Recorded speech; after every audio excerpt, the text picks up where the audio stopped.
नमस्कार, मेरा नाम है डॉक्टर पुरु धवन और आज इस वीडियो में हम बात करने वाले हैं क्रेटिनिन क्लीयरेंस टेस्ट के बारे में। ये क्या टेस्ट होता है, इसके क्या मायने हैं, इससे हमें क्या पता लगता है, ये सब कुछ हम जानेंगे इस वीडियो के अंदर। तो किसी भी टेस्ट को अगर हमें समझना है तो हमें अपनी बॉडी को पहले समझना पड़ता है कि बॉडी में चल क्या रहा है। तो क्रेटिनिन क्लीयरेंस टेस्ट जो करवाया जाता है वो किडनी फेलियर की पेशेंट की बॉडी में करवाया जाता है, क्योंकि हमें ये देखना होता है कि बॉडी किस स्पीड से कितनी मात्रा में क्रेटिनिन को यूरिन के रास्ते किडनी के रास्ते बाहर निकाल रही है। तो शुरुआत करते हैं सबसे पहले क्रेटिनिन को समझने से। तो क्रेटिनिन जो है वो एक टाइप का प्रोटीन वेस्ट मटेरियल होता है जो कि हमारी मसल्स बना रही होती है जब वो कोई किसी टाइप की एक्टिविटी करती है। जब एनर्जी के लिए ग्लूकोज उसके अंदर जाता है, हम मूवमेंट करते हैं, तो थोड़ी मात्रा में हर टाइम क्रेटिनिन हमारी बॉडी में बनता रहता है। अब जब वो बन रहा है, वेस्ट मटेरियल है, तो हमारी किडनी उसको हर टाइम निकालती रहती है यूरिन की फॉर्म में। मगर जब कभी किडनी खराब होनी शुरू हो जाती है तो ये क्रेटिनिन बॉडी से बाहर जाना कम कर देता है और रिजल्ट क्या होता है कि हमारी बॉडी में क्रेटिनिन के लेवल बढ़ने शुरू हो जाते हैं। तो जब हम केएफटी का टेस्ट करवाते हैं, केएफटी का, तो हम उसमें देखते हैं कि हमारा जो क्रेटिनिन लेवल है वो बढ़ गया, हमारा यूरिया लेवल बढ़ गया। मगर वो कहाँ का टेस्ट है? वो हमारे ब्लड का टेस्ट है, यानी हमारे ब्लड के अंदर क्रेटिनिन की और यूरिया की मात्रा बढ़ रही है, उस टेस्ट से पता लगता है। मगर जब हम ट्रीटमेंट देना शुरू करते हैं तो हमें ये भी देखना पड़ता है कि किडनी कितनी अच्छी तरीके से क्रेटिनिन को बॉडी से बाहर निकाल रही है। तो उस टेस्ट को हम कहते हैं क्रेटिनिन क्लीयरेंस टेस्ट। और ये ब्लड का नहीं है, ये आपके यूरिन का है। तो यूरिन का सैंपल लिया जाता है, 24 घंटे का सैंपल लिया जाएगा और उसमें टेस्ट किया जाएगा कि कितना क्रेटिनिन बाहर निकला। अगर क्रेटिनिन की वैल्यू कम आ रही है, ब्लड में इकट्ठा हो रहा है क्रेटिनिन, तो किडनी आपकी खराब हो रही है। अगर अब यहीं पर हमें ब्लड के अंदर क्रेटिनिन की मात्रा कम करनी है तो हमें किडनी के रस्ते क्लीयरेंस उसको देनी पड़ेगी, हमें बॉडी को साफ करना पड़ेगा और वहां पे हमें पता लगता है कि किडनी कितना अच्छा काम कर रही है। तो क्रेटिनिन क्लीयरेंस टेस्ट के अंदर जो वैल्यूज होती हैं, मेल फीमेल में थोड़ा सा वेरिएशन होता है। मेल के अंदर मेरे ख्याल से 98 टू 137 होता है, फीमेल के अंदर वही 88 टू 128 मिलीग्राम पर ml ऐसी कोई यूनिट है, वो क्लीयरेंस हमारी नॉर्मल वैल्यूज में होती है।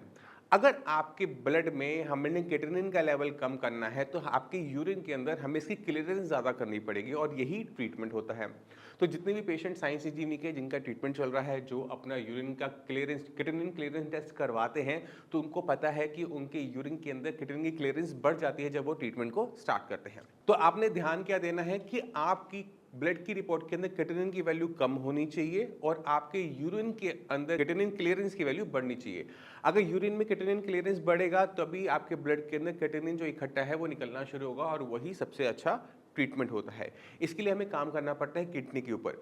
किडनी को क्या चीज़ खराब कर रही है, क्यों खराब कर रही है, उसको समझना बहुत ज़रूरी है। जितने भी पेशेंट होते हैं किडनी फेलियर के, उनके अंदर 80% के पीछे कारण क्या होता है? बीपी या फिर शुगर। और बीपी शुगर ऐसी दो बीमारी है जिन्हें कंट्रोल करना ईजी है। बीपी की नॉर्मल वैल्यूज आपको पता है 120/80। अगर आपका बीपी मान लो 140/100 आ रहा है, तो यानी बीपी की वजह से आपकी किडनी को नुकसान पहुंच रहा है। और जब तक बीपी आपका बढ़ा रहेगा, किडनी को नुकसान पहुंचता रहेगा। इसी तरह से आपकी डायबिटीज भी है। अगर ग्लूकोज लेवल आपका ज़्यादा रहता है, 200 प्लस आता है, 250, 300, 350, 400, तो आपकी किडनी को हमेशा हर टाइम नुकसान होता रहेगा। रिजल्ट क्या होगा कि किडनी की फंक्शनिंग कम हो रही है, किडनी जो काम करती है क्रेटिनिन को बाहर निकालने का वो कम हो पा रहा है और ब्लड में इकट्ठा होता चला जा रहा है। दोनों ही कंडीशन के अंदर सबसे पहला काम आप सभी का क्या बनता है? बीपी और शुगर को हर कीमत पे, किसी भी कीमत पे कंट्रोल में लेकर आना। एक बार बीपी और शुगर आपका कंट्रोल में आ जाता है तो किडनी को और कोई नया नुकसान होना बंद हो जाता है। जब किडनी को नया नुकसान होना बंद हुआ तभी आप कोई उम्मीद रखो कि आपकी किडनी अपने फंक्शंस को रिवाइव करेगी, किडनी हील अप करेगी, किडनी अपने फंक्शंस को बढ़ाएगी। अब मैं चाहता हूं कि आप कुछ पेशेंट्स की रिपोर्ट्स को देखें, उनकी ब्लड रिपोर्ट्स को देखें और समझें कि किस तरह से किडनी की फंक्शनिंग को बढ़ाया जा सकता है। तो आपने खुद देखा, जब हम किडनी पे सही तरीके से काम करते हैं, किडनी को जो चीज़ नुकसान पहुंचा रही है उसे कंट्रोल में लेकर आते हैं, तो क्रेटिनिन लेवल अपने आप डाउन होना शुरू हो जाता है, किडनी की फंक्शनिंग बढ़नी शुरू हो जाती है और यही ट्रीटमेंट होता है सीकेडी पेशेंट के लिए। तो आपने क्या करना है? आपने अपने ब्लड की क्रेटिनिन को कम करने के लिए यूरिन के अंदर क्रेटिनिन की क्लियरेंस को बढ़ाना है, जिससे आपकी कंडीशन बेटर हो, वेस्ट मटेरियल बॉडी से बाहर जाए और जो कंडीशन आपकी बॉडी में तैयार हुई है, जो सिम्टम आपकी बॉडी में तैयार हो रहे हैं, वो भी चले जाएं। मैं उम्मीद करता हूँ इस वीडियो से आप काफ़ी कुछ समझ गए। फिर भी आपके माइंड में कोई भी डाउट रह गया हो, कुछ भी पूछना चाहते हो, डॉक्टर्स की टीम है, मैं भी अवेलेबल हूँ, आप मुझसे भी आकर मिल सकते हैं।